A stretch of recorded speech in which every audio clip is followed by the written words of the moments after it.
I agree with you, Peter, about, I mean, identity is such a silly kind of simple thing to describe, really. One is all kinds of things at different times of day and, you know, in different situations. And often, you know, days will go by and I never think about whether I'm British or not.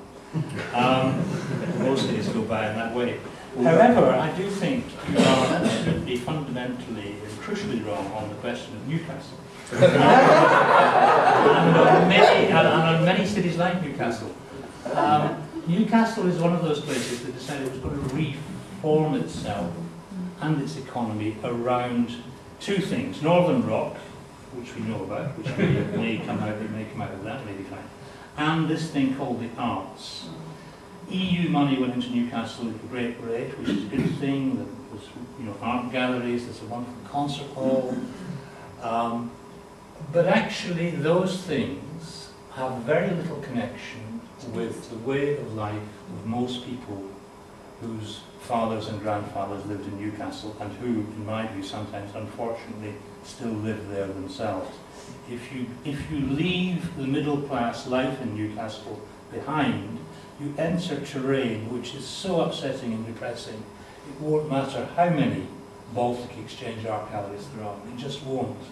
And that division, I think class is not often talked about in this country now, but you're right, Newcastle is much more like London in the sense that its middle class, or its prosperous people, live a life much more like you and I live.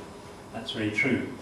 But actually its identity as a place in which people made things. I don't want to sentimentalise swan hunters or making ships or making turbines at Parsons or anything. Nonetheless, all those things went on and afforded a way of life and a kind of distinction to the place which is now gone. And it will never be replaced by art galleries, in my opinion. Maybe I'm wrong. And I think what it leaves behind are massive amounts of usually white people, because Newcastle is basically a white city, living on council housing estates, not working, kind of destroying themselves in ways to do with eating and drinking and having a great poverty of ambition. And that, to go back to the 50s, I would argue, because I grew up on a council, this is not a boast, it's just a thing, I grew up on a council housing estate, you felt much more connected with the rest of British life then than you do now. Because something has happened here.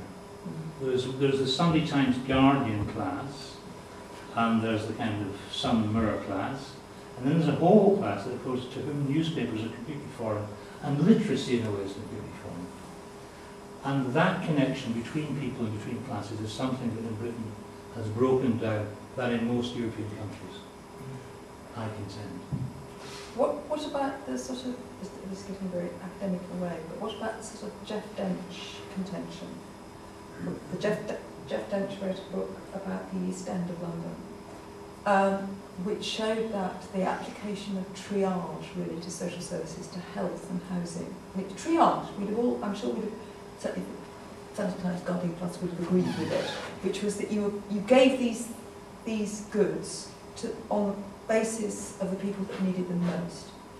And that had a very precise unintended effect, which was to, for instance, move white working class people from the housing list, because they weren't as needy.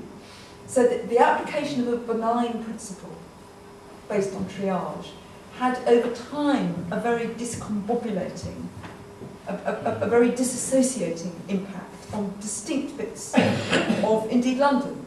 I mean, does that worry you at all, Peter, that kind of effect? Or can it be answered just by more money? I mean, is that, which we're not going to have in the next 5 years? No, it can't be answered by more money. Yes, it is troubling. But I would still contend that overall, I'm not going to go back to Newcastle, I think.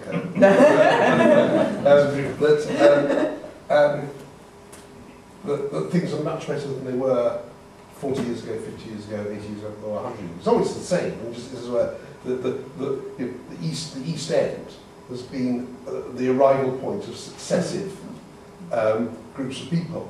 I think it was the East End. Now, somebody maybe correct me, this is just a sort of an urban myth, but I was told not long ago that the great English dish, fish and chips, came from the East End. What it was was gefilte fish, Jewish dish, and Huguenot potatoes.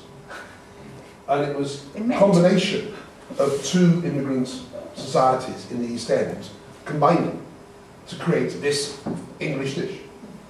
And now it's Bangladeshis. But in a few weeks' time, Bethnal Green and Bow is going to elect, almost certainly, its first Bangladeshi woman member of Parliament. And there aren't riots. Yes, housing is an issue, and in Barking, clearly there are real problems where the BNP has done well. But I insist on being optimistic, because I think the long trajectory is towards improvement rather than towards deterioration. And I think one should resist, as it were, subconsciously accepting the BNP analysis that there is this great fissure. Yes, and our polling shows that the BNP strikes a chord.